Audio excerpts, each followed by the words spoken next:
it's not just about fully disclosing what's in the product, including the fragrance ingredients, but also telling consumers, what is harmful in this product that we should be avoiding.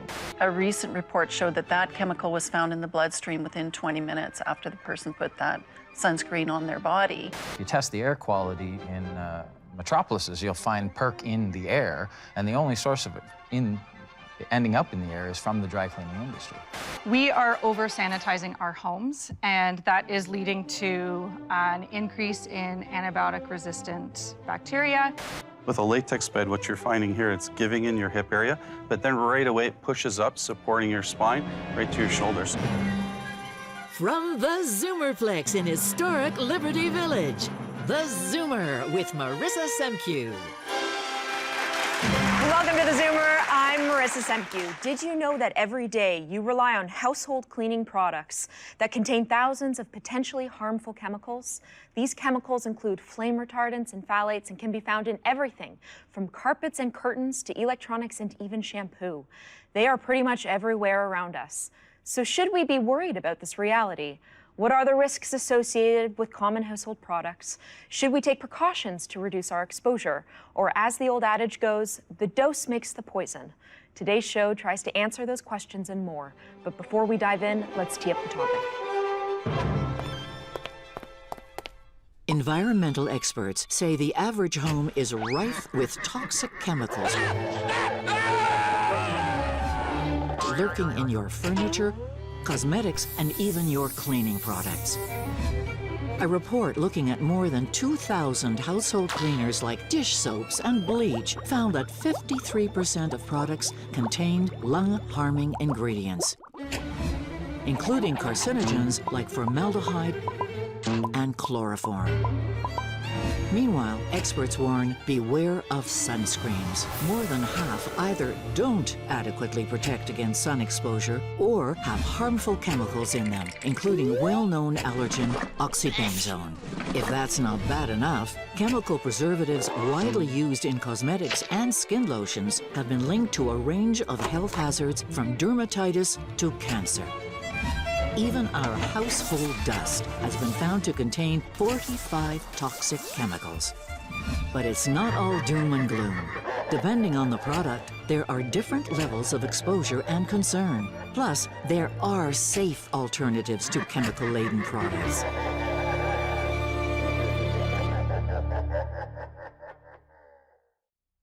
Now, Emma, semantics would argue that everything is a chemical. Water is a chemical. So what are we really talking about here? You're right, and that's why usually we premise it with toxic chemical to differentiate between chemicals that are all around us and perfectly safe versus a chemical that could cause harm. Now, I read that there were something like 40,000, 50,000 chemicals that are actually on the market, and a fraction of them are actually tested by health regulators. Is that true? Yes, that is very true. So Health Canada and Environment Canada, the two regulatory agencies that look at chemicals, have only looked at perhaps over 3,000 chemicals. But even the studies that they have done... Of how many? 3,000 chemicals of how many? In Canada, probably over 25,000 that we know of. There are also many chemicals that might be in products that we are not aware of. A lot of them are imported in products, so it can be very difficult to track how many exactly are on the market. How is that the case, that these chemicals are on the market and have not been tested? So the problem is that now we are playing a catch-up game. So for many, many years, these chemicals were introduced into the market without any requirement for safety data or for testing by the companies that either manufactured them or put them into products. But in the 90s and early 2000s, the government sort of realized this is a problem. So they started kind of looking back at the chemicals that were on the market and doing some testing or some assessments of, what does the science say about this chemical?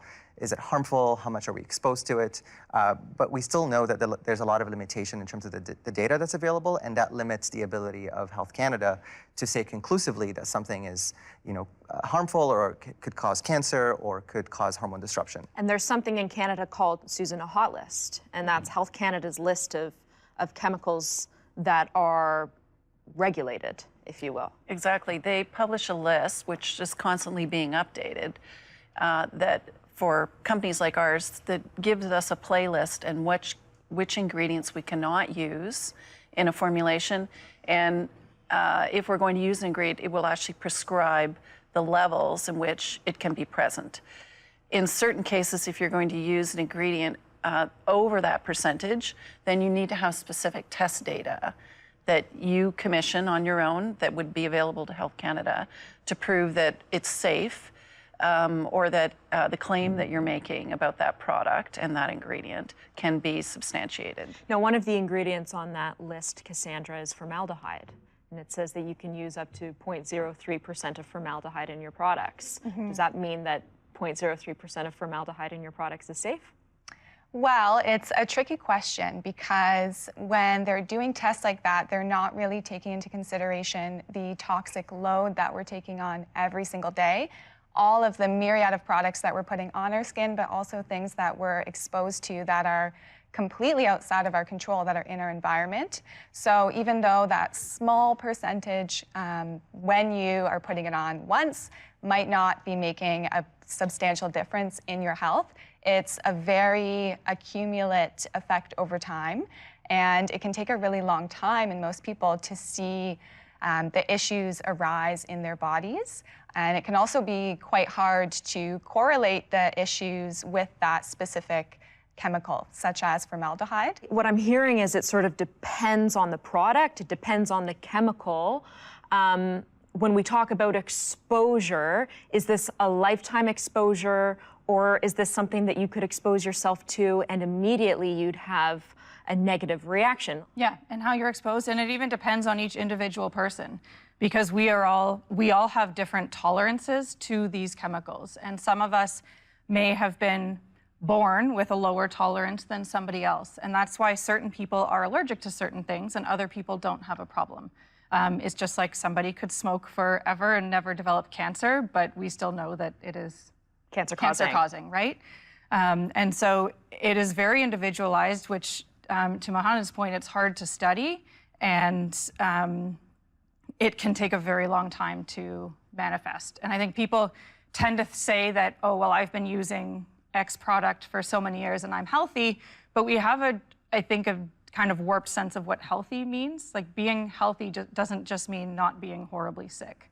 You know, how seriously should we be taking this? Well, you know, I agree with Cassandra. It's an accumulation in the body that's been proven to be issues. So it's not the dose dose that makes the... But I think on the other side, there's easy answers to some things that have immediate impact. So, for example, I was listening to the trailer where they talked about a chemical that's used in sunscreens. And a recent report showed that that chemical was found in the bloodstream within 20 minutes after the person put that sunscreen on their body. And it is a known endocrine disruptor. So what can you do different? Well, you can do some easy things like, you know, buy a sunscreen that's a mineral-based sunscreen that doesn't use chemical sun filters that have that known issue. So, but, you know, I do agree, it can't be an all or nothing. Like, if it's going to be, I can't touch anything, you can get too neurotic about it and never, you know, be able to sit down and have dinner peacefully. So you have to start making changes. Yeah, and we'll talk about some of those solutions coming up. Stay with us. There's more of the Zoomer.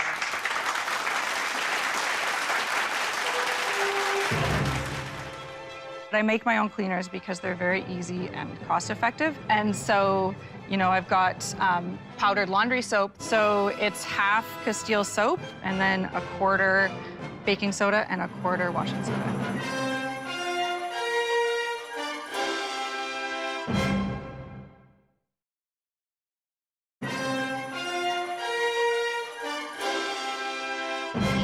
That we keep in our home are so interesting because things like bleach and ammonia don't actually clean.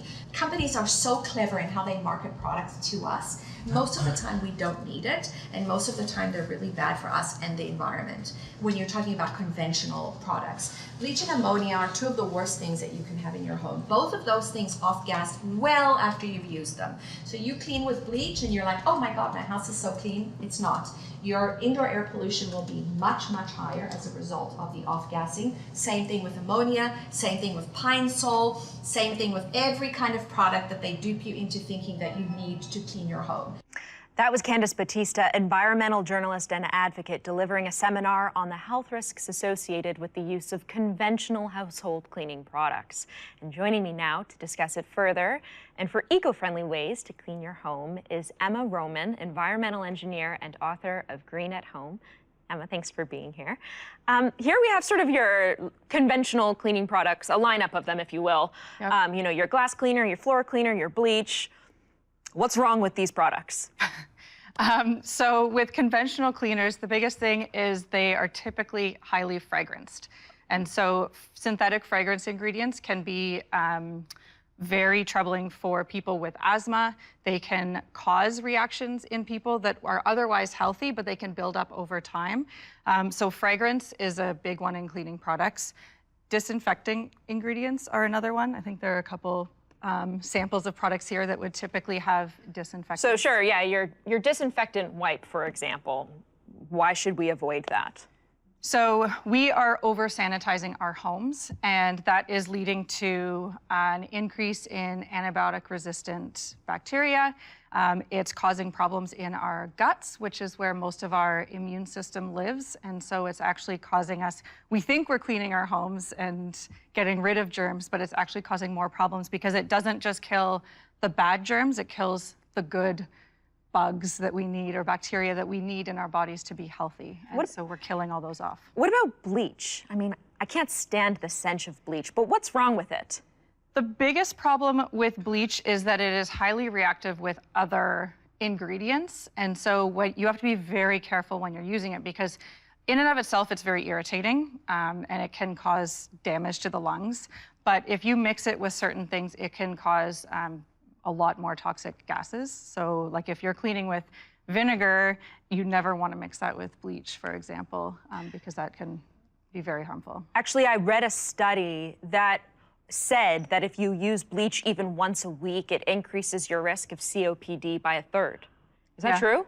I don't know about that stat, but it is very irritating. Like you can burn your airway pretty easily. Now, are cleaning manufacturers required by law to disclose their ingredients on their products? In Canada, no, they are not.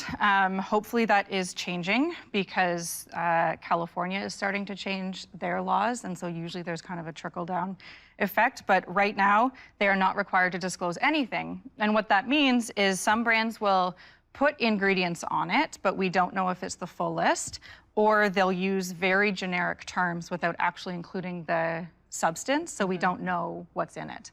And fragrance in body care and cleaners can be one word, fragrance or parfum, and that could be any number of hundreds of different chemicals, but we don't know just by looking on the label. So if you didn't want to use those conventional cleaning products, what are some alternatives that our audience can safely use? Yep, so some of the examples that I literally pulled off of my laundry room shelf. I am not a DIY person typically, but I make my own cleaners because they're very easy and cost-effective. I always have backups of store-bought because we're all busy and I don't get to making them all the time. And so, you know, I've got powdered laundry soap that takes 5 seconds to mix up, maybe 10. What's it made with? So it's half Castile soap and then a quarter baking soda and a quarter washing soda. And no does it smell? I don't put fragrance in. No, you can scent it if you, I advise people to go fragrance-free as much as possible. If you are somebody who is kind of addicted to your dryer sheets or that scent, then a good way to ease yourself off of that is to switch to essential oils. Essential oils are all natural. They can still cause issues for certain people if they do have allergies or whatnot. So I recommend sticking to essential oils in the home only if you don't have asthma or allergies or anything, and you can drop a few drops in your laundry too. Now, how about, this would be like your ivory soap or your hand soap? Yeah, so dish soap and hand soap, same thing. Looking for ones that are either unscented or fragrance with 100% essential oils. And this uses mostly natural ingredients, but they're all least toxic. The least toxic. All right, and how about your floor cleaner? I use vinegar to Yeah. clean my floor. Yeah. But what do you use? A lot of people use vinegar. I actually use a version of, this is an all-purpose cleaner with just liquid Castile soap. And very dilute because it's super concentrated, and so a little bit goes a long way, which I love. And I can use, because I love multi-purpose products, and that's the thing, we don't need dozens of different products like a lot of the conventional brands have us believe. We can use the same product for many things. And so I have Castile soap that I use for my hand pumps, my all-purpose cleaner, floor cleaner, my tub and tile scrub, which is soap and baking soda and water, and that's it. And it does the trick? I mean, to the same extent that, say, bleach would really kill all the bacteria in your shower? This will not kill bacteria, but we also don't need to. So there's other ways to prevent mold and mildew so that it doesn't come up in the first place. Bleach is kind of, its mold-killing properties are kind of separate from their general household cleaning use properties. We don't need to be bleaching our bathtub to be clean. The soap will get it as clean as we need it to be. Now, and what do we have here? What's this for? This is another option for laundry soap. So if you don't feel like making your own, then you can have store-bought options as well. And how do you know? I mean, how do you know? What should we be looking for to know that this is the right store-bought option if we're not interested in making it ourselves? Yep. So ingredient disclosure, like I said, is a big one. These ones have, so Ecomax is a great Canadian brand. They disclose their ingredients. They're made locally and they work really well. Green cleaners got a bad rap because a lot of people in the early stages used cleaners and expected them to work like conventional ones, but they hadn't really developed the performance as well as they have now. And so green cleaners have come a long way. If you're relying on ones that you've used 10 years ago that didn't work, I really encourage you to try again because their performance is really good. All right, well, Emma, that was fantastic. Thank you for all of that advice. There's more on the other side of the break. Stay tuned.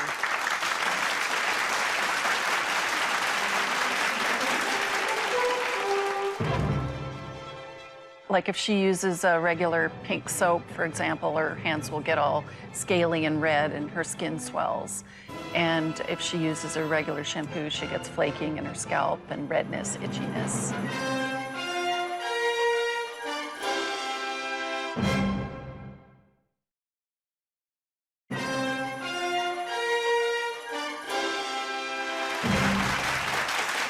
Welcome back. Now, when it comes to cosmetics and personal care items, it's nearly impossible for consumers to know just what's in them, even by reading the labels.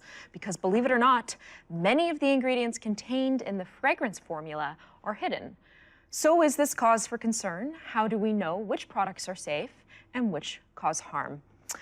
Why don't I put that question to you, Cassandra? You know, we assume they're safe because they're available on the market. They're being sold at retail store or just stores across Canada. How do we know whether or not these products are safe? And I wish that was the case. I wish that everything out on the market was safe for us to use. But unfortunately, we do have to do, as consumers, a little bit of research. The onus really falls on us to decide what is safe, what do we want to use. And it can be quite difficult because there is a lot of greenwashing. There's a lot of chemicals that have a myriad of different names that they might fall under. One of the things that my organization has for a long time advocated for is more of a sort of transparent approach to labeling. So it's not just about fully disclosing what's in the product, including the fragrance ingredients, but also telling consumers, what is harmful in this product that we should be avoiding.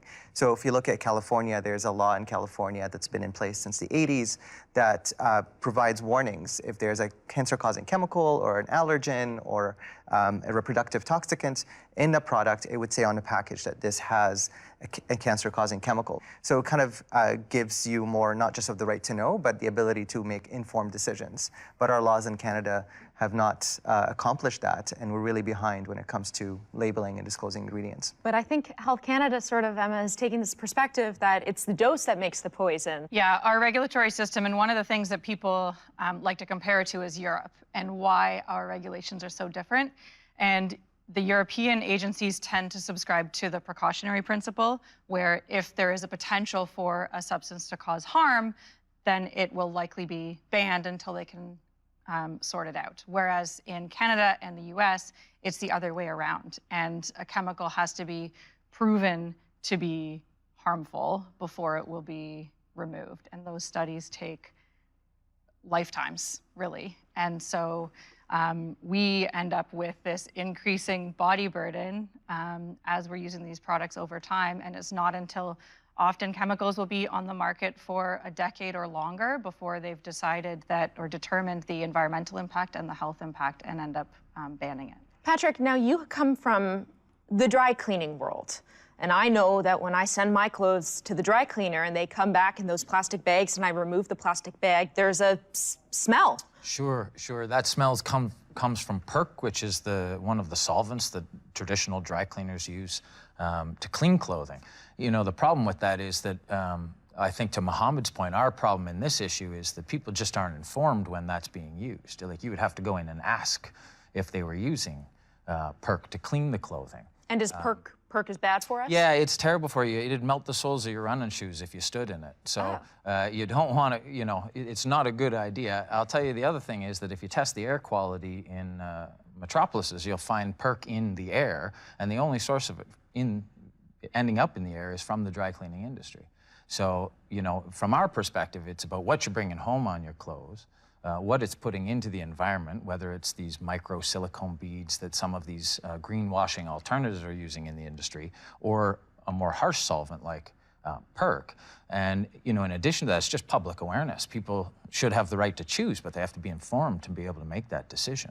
Now, what do you offer that's an alternative? So wet cleaning is an alternative to the dry cleaning industry. It offers a safe alternative for all of the clothing that you would traditionally get cleaned at dry cleaners, but it does that without the use of toxic chemicals at all. So where dry cleaners are regulated in the disposal of the solvents they use and all of that sort of stuff, at the end of the day, we could drink ours if we wanted to and get rid of them that way. It's much more about controlled environment of cleaning and effort of the physical cleaners doing the work themselves to make sure.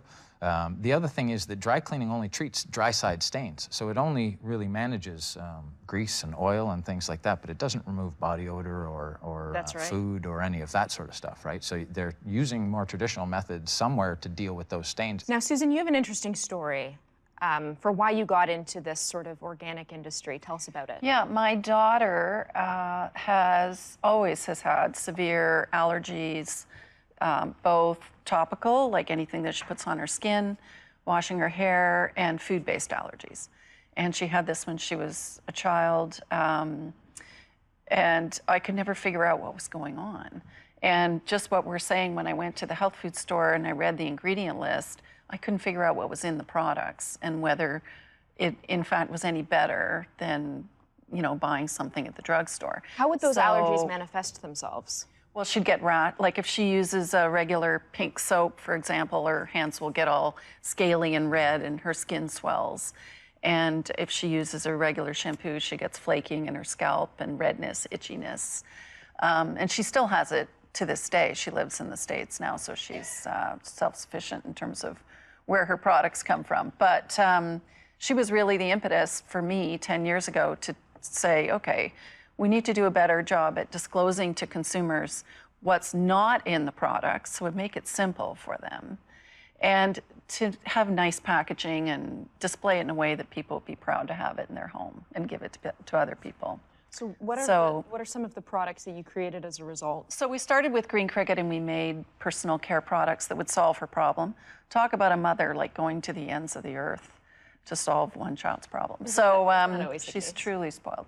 But, you know, we started making soaps, foaming hand soaps, hair care products, lotions, and we've been doing that for 10 years. And then we started making them in commercial sizes because in the commercial business, you know, there's nothing really out there that's a safe alternative in schools, for example, for kids to use that doesn't come from a janitorial supply company that's got a lot of these chemicals in them. So a lot of parents are demanding that when they send their kids to school, they're not exposed to the things they don't want them to be exposed to at home. Sure. And then we started just a few years ago getting into the sunscreen business because, again, there's a lot of products out there and there's a lot of cheating. So we felt we could do a better job of disclosing what's not in it, being very transparent, which is our passion, and making a product that looks nice. Terrific. All right, well, coming up, what's an organic mattress? We'll tell you. That's next.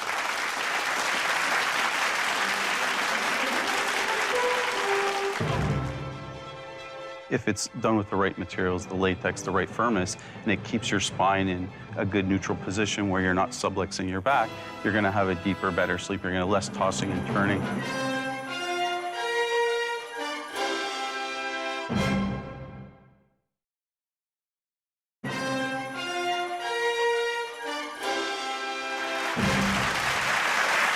Welcome back. You spend almost 1/3 of your life in bed. Your mattress, therefore, is a fundamental part of your life and contributes to your well-being.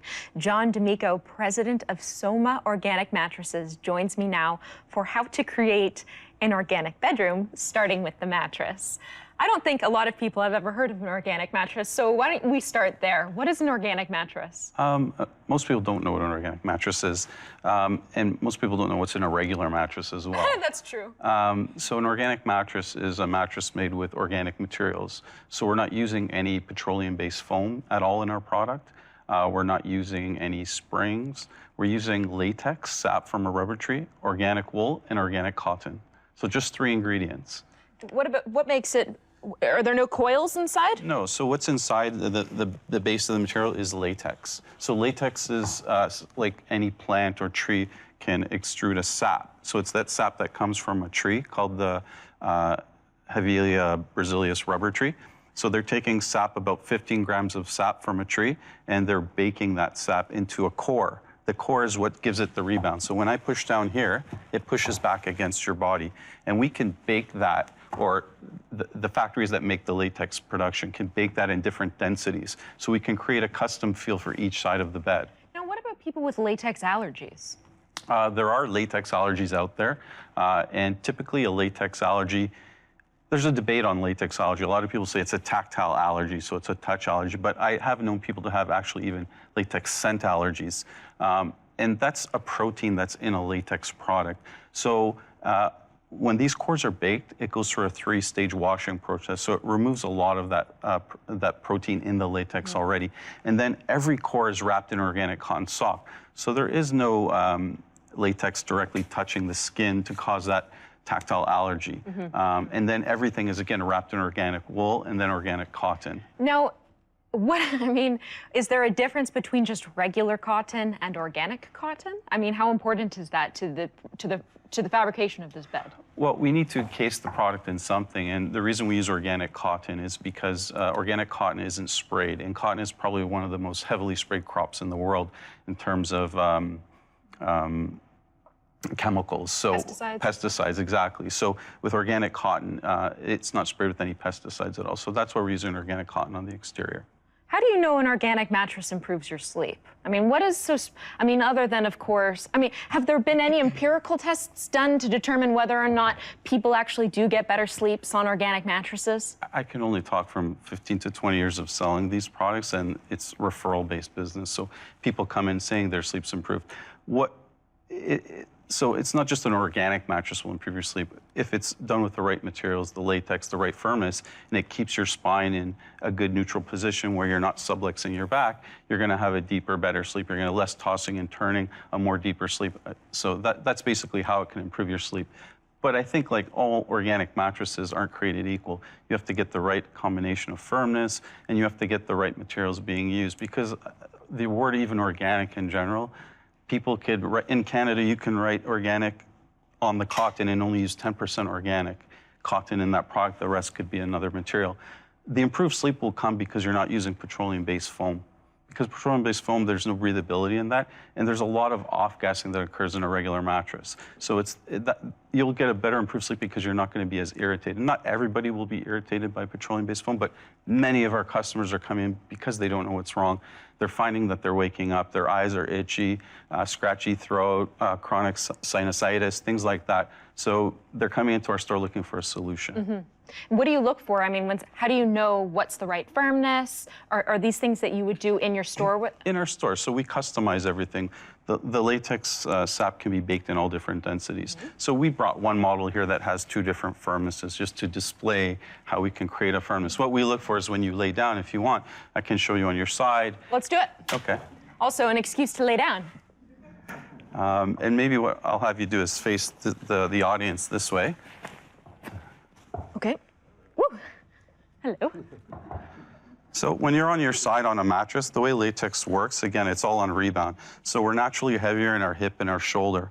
On a regular mattress, when you're laying down, you're always going to sink a little bit more. On a memory foam product, you'll sink more in the hip, less in the shoulder. So it'll put your spine out of alignment and sort of view the body. With a latex bed, what you're finding here, it's giving in your hip area, but then right away it pushes up, supporting your spine right to your shoulder. So if I put my hand on your lower back, can I touch your lower back? Yes. Okay. So this is the lower lumbar area here. This is the upper thoracic area here. You have a straight line when you're laying down here. That's what we look for when you come into our showroom. And let's say the shoulder area was pushing up too much, we would put you on a product that the shoulder's a little softer than the hip. So we truly customize the bed to what your individual body needs, as well as your partner. People hear the word organic and they see dollar signs. And they think, well, if I'm going to do organic, then I'll consume it. I'll eat organic food, but that's as far as I'm going to go. How much does this But then you're going to cost? sleep on a potentially toxic mattress for 8 hours of your...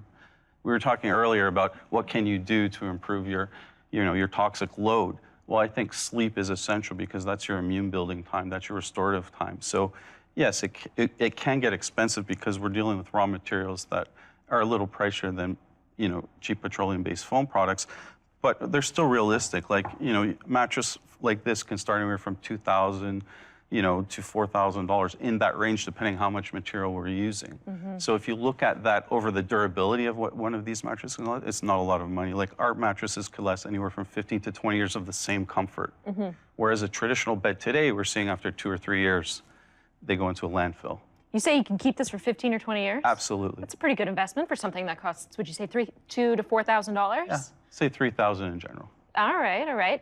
And just to add on top of sort of creating that sort of organic bedroom, how important is it to pair your mattress with organic cotton sheets and organic cotton pillows and all that jazz? I think it's just as important to have the right pillow where you're putting your face and you're breathing in. So definitely using the same material. We do shredded wool that we can adjust the height. We do shredded organic latex that we're using on the inside.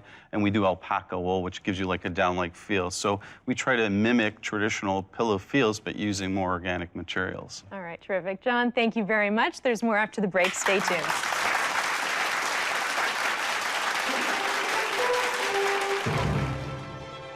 Removing the dust regularly, opening up your windows, making sure that your house sort of is ventilating well and that a lot of the air is circulating, that could be really helpful.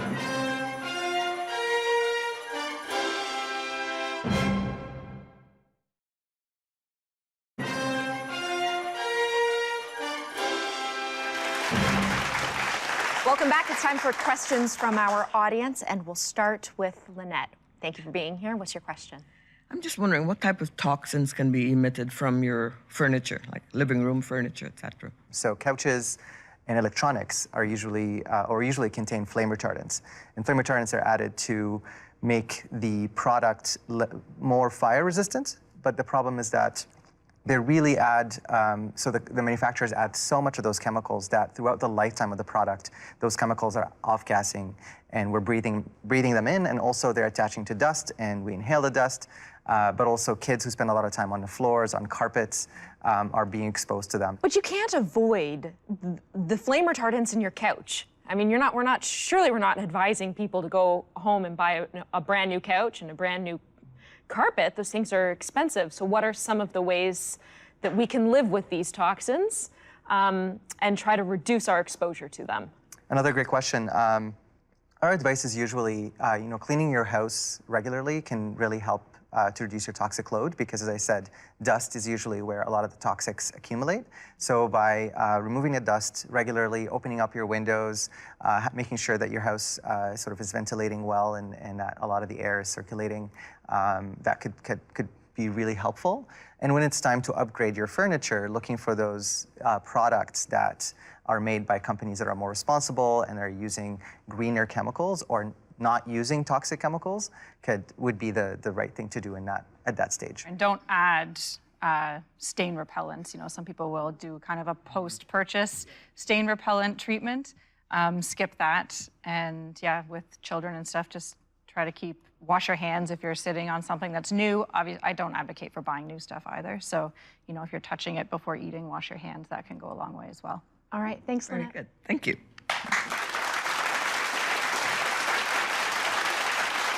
Hello, my name is Joe, and my question is, how are we going to know when we've been able to reduce the number of toxins in our home? It depends on where you're at now and where you want to be. So like we talked about, it's impossible to completely eliminate your exposure to toxic chemicals. That's just not the reality that we are living in, and that should never be your goal because you'll drive yourself crazy.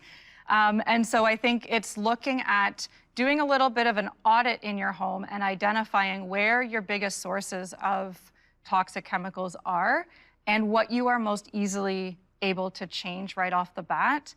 Because when you start getting those quick wins, you'll be able to keep, it's like I call it the snowball effect. You'll be able to keep making those changes over time.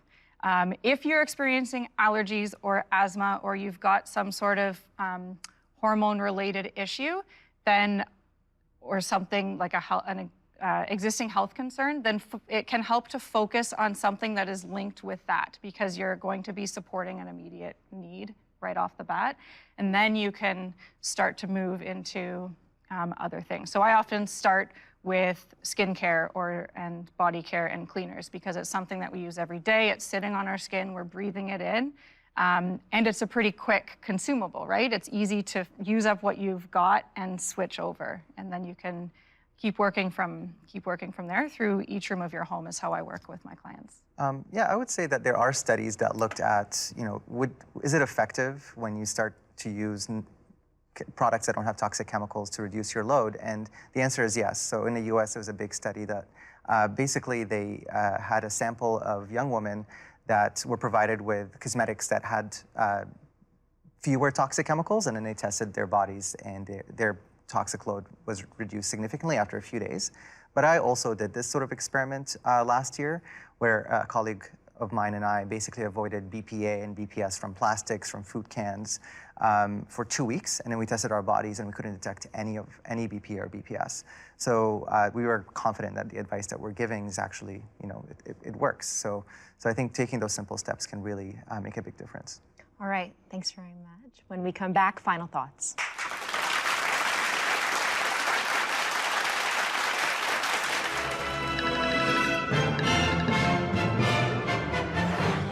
In a previous episode of theZoomer, we talked about retirement. On Facebook, Kevin writes, "Why do many commercials talk about having money for when we retire, but barely any talk about life in retirement? Retirement shouldn't be about worrying. It should be about living life to the fullest and enjoying our golden years."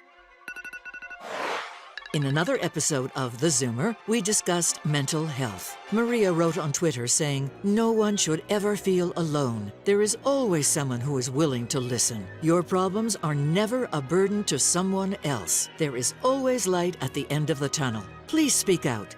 #mentalhealth. Keep the comments coming in and connect with us on Facebook, Twitter, and via email at rsvp@zoomermedia.ca.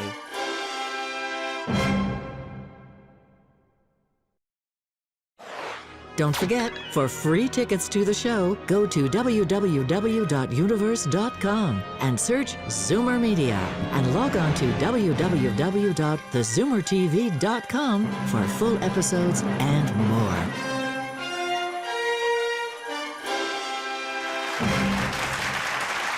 Welcome back. Our panelists will leave you with their final thoughts now, starting to my left. Emma. I think it's important to recognize that you can control certain things in your environment. You can't control everything. So start with what's in your home, what you put on your body, and you will be making a big difference to your overall health. I would also say that in order to make the good choices, you've got to be informed as to what's in the products that you're using. So, you know, perform some advocacy. Ask your government to, you know, adjust label rules, and ask your service providers or companies that you're buying from what's in the products they're selling you. Well, we've talked a lot about toxins and from a health perspective, what's good for you, but I think we also have to recognize that we do have a huge issue with the use of plastic. And a lot of companies and people are moving back from throwing away those containers all the time. And at Green Cricket, one growth area we've seen from across the country is people refilling. So buying bulk and refilling the containers that they have. So just as a different parting thought, think about doing that as a way of eliminating and reducing your impact on the planet, and refill with the good stuff. We're in the sleep part of the industry of cleaning your bedroom, but I've learned a lot from products, from cleaning, that I didn't think enough about that I'm going to implement myself. So I'm glad that I came to the show. So slow change, I think, is the most sustainable change. Just starting where you can, working outward from there. Nobody is perfect, so just doing the best you can. And if you don't know what you're doing, ask questions. There's lots of people out there and resources that are available to help you. I think my final thoughts are that it shouldn't be that difficult to avoid toxic chemicals, and that people should expect more from governments. So the next time you meet or see your elected member of parliament, let them know that you're concerned about this issue and you want to see change. And in the meantime, I have these really handy Toxic 10 pocket guides that have a list of toxic 10 chemicals that you should try to avoid, and also a non-toxic dry cleaning guide. And you can find them on our website, environmentaldefense.ca, and I'll hand a bunch of the pocket guides to everybody in the room after the show. Terrific. Well, that's all the time we have. A big thank you to my panelists for being here and for your expertise. We'll see you soon. For now, it's time to zoom out.